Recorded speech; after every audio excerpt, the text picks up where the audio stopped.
Hello everyone, my name is Gary Baumgarten, but I expect you already know that, and I welcome you to this very special edition of the Gary Baumgarten Report on the commemoration 20th anniversary of 9/11. To my right, your left, is my buddy Scott Shields. Scott and his dog Bear, the first search and rescue canine team to arrive at the pile, the World Trade Center site. But the reason we're doing this interview here at the Atlantic Highlands, New Jersey Marina is because right behind the camera there's an apartment building. That's where I lived at the time. I was working then for CNN radio. And when Atlanta called me and told me that the Twin Towers had been hit, I went down the elevator to get in my car to head that way. And right behind me, right over there, you could see the Twin Towers burning. It changed obviously all of our lives forever.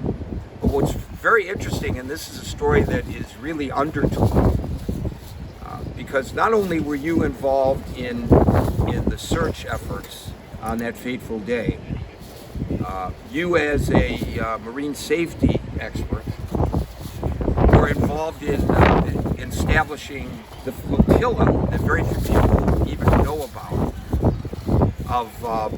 It was kind of an organic response of all kinds of boats that went to evacuate people from the World Trade Center site. The bridges and tunnels were shut down. It was the only way that people could get out. And right behind where the camera is, a little bit to the left, my right, was where the triage center was set up, one of many. And some of the boats that you were involved in establishing the flotilla came here and brought the people here.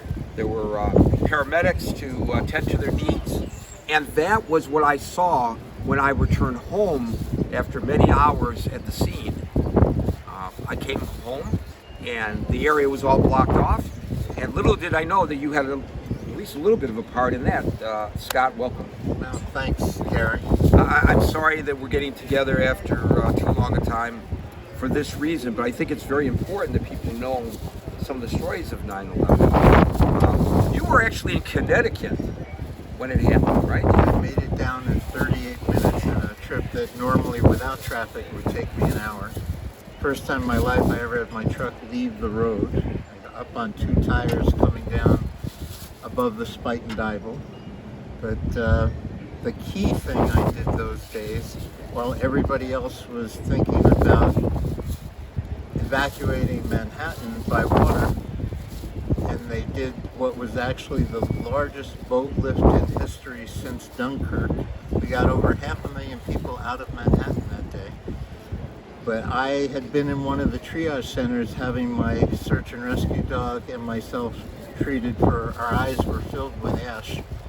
And I saw how many people were in there for heart attacks and heat prostration.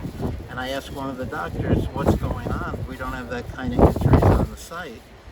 And he goes to me, they're walking down the West Side Highway and their guys are suffering heart attacks, heat prostration, all sorts of things, from carrying SCBA. They had 10-foot metal poles, chainsaws. Now, explain what SPCA is. You're talking about the firefighters, not what they're... breathing apparatus. Right, so you're talking about firefighters who were collapsing from... And I realized there was a way around the gridlock. We had gridlock on the West Side Highway, which was actually the first thing I went down and was worried about, that our rescuers, our first responders, wouldn't be able to get down to the site.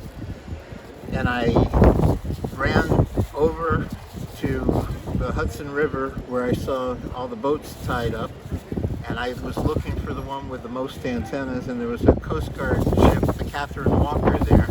And I went up to the ship and I said, is your captain on board? I have an idea.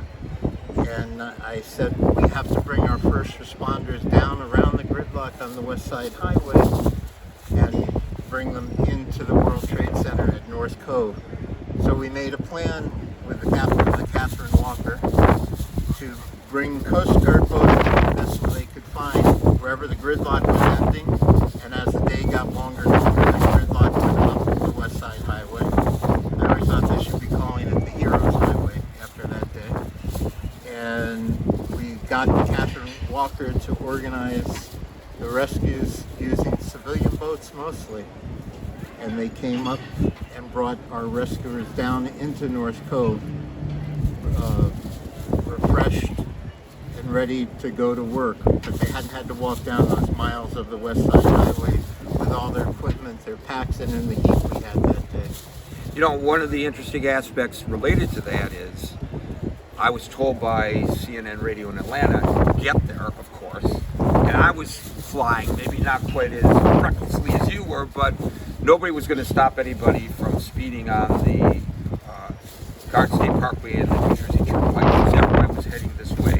And I just got behind somebody with lights and siren, and I just tailgated him up. And I went to Liberty State Park because I quickly learned that they had shut down the Holland Tunnel, they had shut down the Lincoln Tunnel, because they had no idea what more was coming their way. And although I had a press pass, which is gold in New York, which could get you through anything, not that day, not through the tunnels to get to the city. So I'm thinking, how am I going to get there? How am I going to get there? And I said, well, there's a marina at Liberty State Park. I'll pay somebody to, take me across on their boat, because as we know, as you can see here at this marina, these poor boats, they are in the water, they do like the water, but they're sitting here at the marina. People who have boats, and they sit on their boats, and they really don't use them as much as they probably should. One of the firefighters I worked with that day came down Long Island Sound in his brother's boat, also a firefighter, Tom Mundy. Yeah. And that's how they arrived at the scene of the World Trade Center. Well, so when I got there, and I'm going to try to pay somebody to take me across, all these New Jersey cops and firefighters and paramedics on their own, not sent by their departments, had the same idea as I did. And they're all commandeering these boats. So while you were organizing an evacuation with boats, they were organizing an ingress with boats, and there was no way there was room for me on any of those boats. So I ended up reporting from Liberty State Park, and I saw the second tower as it collapsed. I was live on the air when that happened. But the amazing thing is how the tugboats, the ferry boats, the personal craft rushed to the scene to get people out. Well, one thing I had discussed on the History Channel was about the fireboat John J. Harvey that had been sold to some friends of mine for scrap metal. And she, at the time, had the largest water pumps in the Northeast on board that fireboat.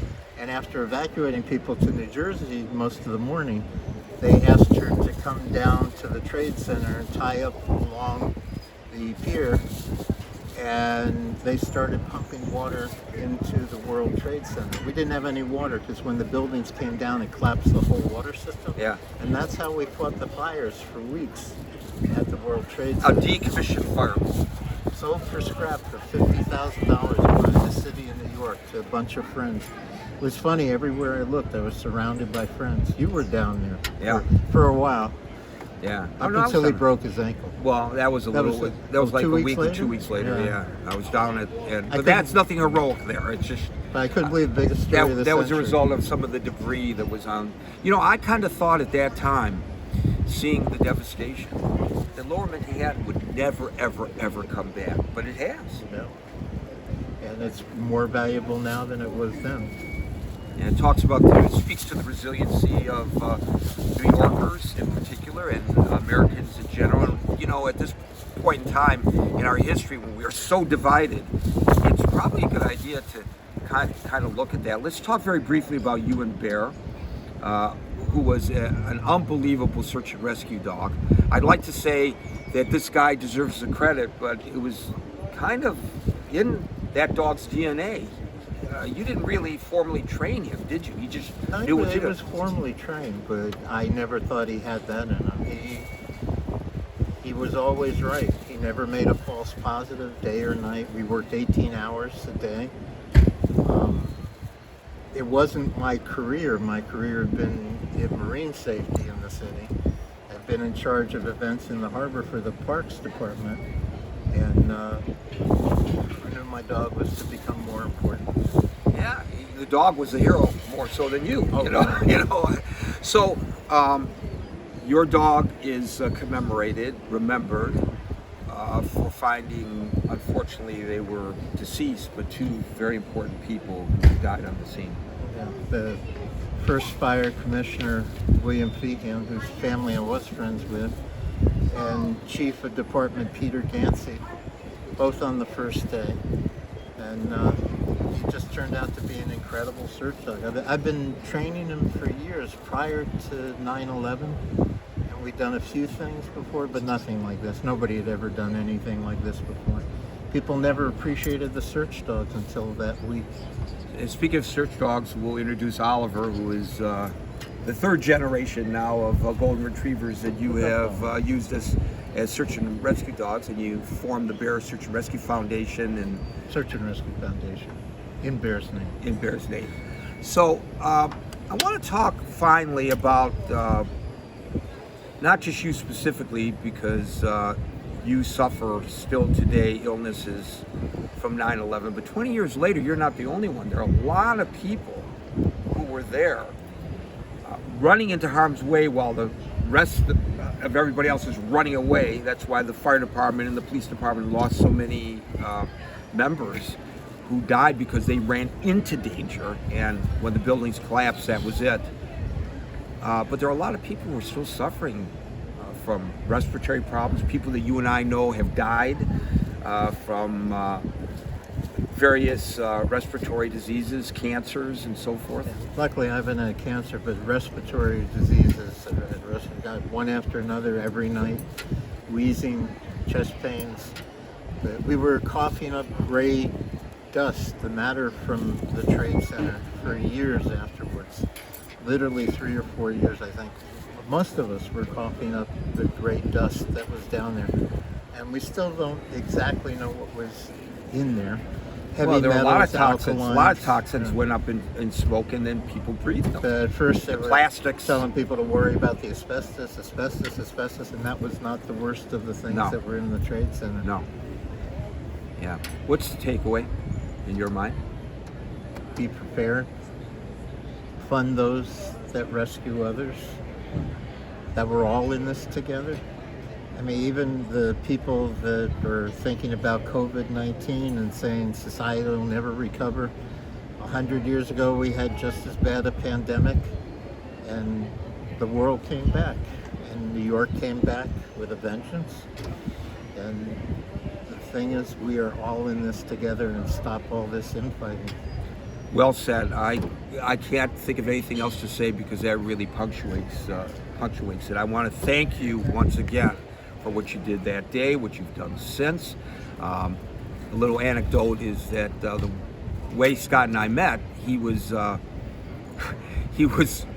running his marine safety for the Parks Department for various activities in the Hudson River. And I was on a date, and I wanted to impress this lady, and we walked down to the water, and I saw his patrol boat sitting there, his rescue boat sitting there, and I said to her, "You want to ride on a patrol boat?" She says, "How are we going to do that?" I said, "Well, I'm going to tell this guy I'm with CNN Radio, and I want to do a story on him, and you'll get a free ride." And we've been close friends And we've been close since. friends ever since. The girl, I can't even remember her name. She was a nice lady, but she's long gone. But He used to be a ladies' man. yeah, it used to be. Well, we get old. Well, one other good story with Gary. At Hurricane Katrina, Oh, prior yes. to Hurricane Katrina, I had trained the largest water rescue team in the country. And we were assigned to the 3rd Brigade, 82nd Airborne at Katrina. Gary came down, he covered us for a day. But at the first day of the storm, I get Governor Blanco on the phone. I tell her my name, my rank, that we were the largest water rescue team in the country at the time, the only one specially trained for when cities go underwater, which everybody does now. And she goes to me, she was fighting with Bush at the time, and she goes to me, you know I can't deploy you, it's against the law, you and I could go to jail. And I get infuriated because I had just spent 20 years of my life dedicated to marine safety for mass casualty incidents. The Coast Guard used to introduce me as one of the country's leading experts in mass casualty water rescue. And here this lady is going to me, I can't deploy you for the biggest team in the country and the only one at the time specially trained for when cities go underwater. And I'm about to curse out the governor of Louisiana when my better angels get a hold of me and I go to her, do you remember a dog named Bear at the World Trade Center? And I hear her start to cry on the other end of the line. She goes, I read the book, I know who you are, how many teams and when can you be here? And there was an interesting, and I know we have to wrap this up very quickly, but there's a really interesting side note to all of that. At the time, they were told, do not rescue animals. You can only take people out. And of course, that put people at risk because a lot of folks don't want to leave their best friends. But that had always been the national protocols in any incident where there was flooding to leave the people's animals behind. And so you convinced, I can't remember his name nor rank, but some high-ranking Army guy, a major or No, he now is the president's. Who carries the atomic bomb codes? Oh, the guy who holds. Yeah, that's his job. He's a colonel in the Army now. Colonel, and you convinced him because you were attached to his unit, and you convinced him to break the protocol and save the animals, and by so doing, you saved people who didn't want to leave their flooded houses. They were on the roofs of their houses. And the attics. 82nd Airborne became the people that broke the norm for how we rescue animals in disaster, which I find the most remarkable part. The guys we think of as killers and saviors at times, they are the best rescuers I ever worked with. These 18-year-old kids that are paratroopers, they were the most disciplined, the best trained. And it was Lieutenant Ricardo Turner, who now is a colonel in the Army, does all sorts of things that he's not allowed to talk about, but one hell of a guy. And he made all the difference in the world down in Katrina, changing our national protocols. Well, that visit was a very cool part of a very difficult several weeks down in New Orleans and on the Mississippi Gulf Coast where I was sent for that. Scott, I really appreciate you taking the time to do this, and best of luck to you, and I hope you stay healthy. Nice to see you, old friend. And for you guys that are watching, feel free to subscribe, hit the thumbs up, push the alarm button. That's what everybody on YouTube says, so I'm saying it as well. And until the next time we meet, peace out.